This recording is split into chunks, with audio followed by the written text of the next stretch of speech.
Well, we were all in high school, and when we graduated, everybody was willingly to go. I mean, it was automatic. Went down to the post office, and there were so many youngsters signing up that they had to call you and they'd tell you, we got an opening here, we got an opening there, Army, Navy, Marines, Coast Guard, whatever. That's the way it was.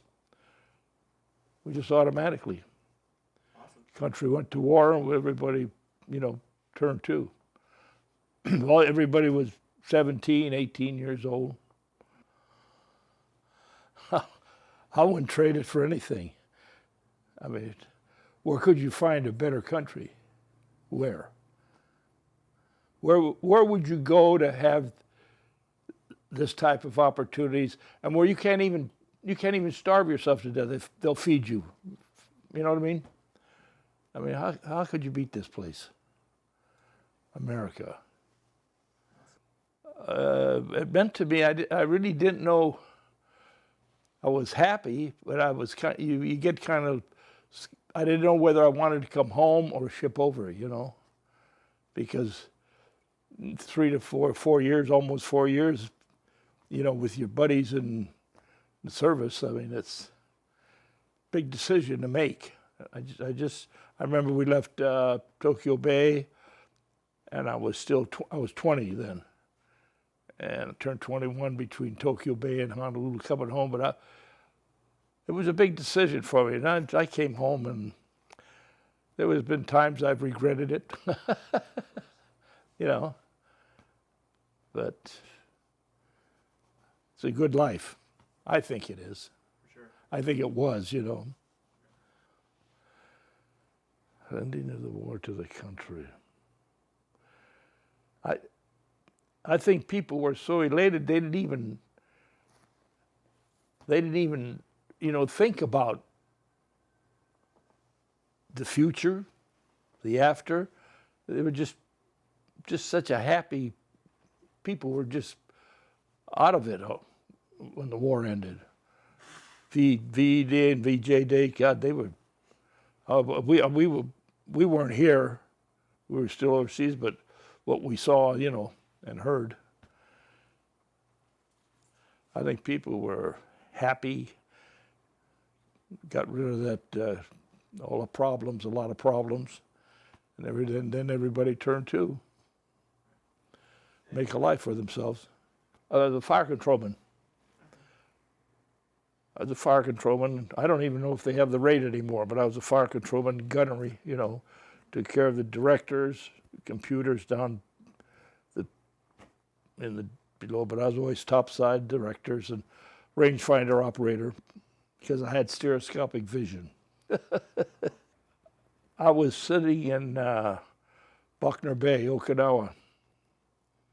I think it's August 13th. The surrender, I think, was around August. In fact, the Pennsylvania got hit by a suicide plane right in front of us, and they beached it to keep it from getting sunk. That was on the 12th of August, I think. And the 13th, the 14th was, I think we found out that it was, the war was ended. I'm quite sure. I can't remember for sure, but the thing that stood out in my mind most of all was that Battle of Surigao Straits. Battleship against battleship. And I was in turret 2, operating a coincidence rangefinder. And I could see every projectile going through the big orange balls, look like garbage, a 16-inch, And the first salvo was no change. I forgot the name of the battleship, the Japanese battleship, but we got credit for sinking that battleship. That sticks out in my mind pretty good.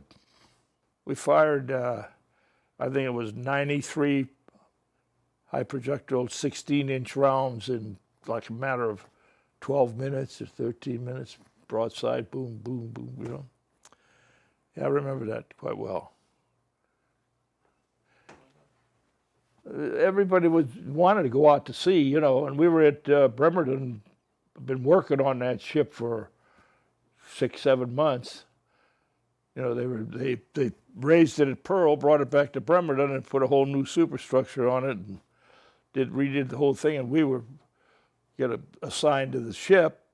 We wired up switchboards, fire control department, switchboards, main plot, secondary plot, the directors. So we were kept pretty busy. We were on it, living on that ship 5 months, 6 months before we took off from San Pedro to go from Bremerton to San Pedro, take Mr. MacArthur back to the Philippines and Manus Islands. We had I think 21 kamikaze planes we shot down. That battleship, I think we had credit for a couple of destroyers or in that battle, We're elated, just, we're winning, It was kind of hard to adjust to, It was kind of hard to adjust to. Otherwise, I came home, left home. I just turned 18. I was 17 when I went to the post office. I left for boot camp. I was 18. And coming home, I was more of an adult than a 17, 18-year-old kid, And it was hard. I had to go back in the family house, and, you got your mom there and your dad, and they still think you're little, It's a little tough to adjust to. Yeah, I'll tell you, the first time when we were in the Philippines, that's where they started the kamikaze attacks. I never knew about a kamikaze attack. Nobody did. I was in main battery, then I was just standing on the O2 deck. All of a sudden, this plane came in and secondary shot down. It had to blow up from here to the sink. That's when I realized that, wow, this is real. This is real,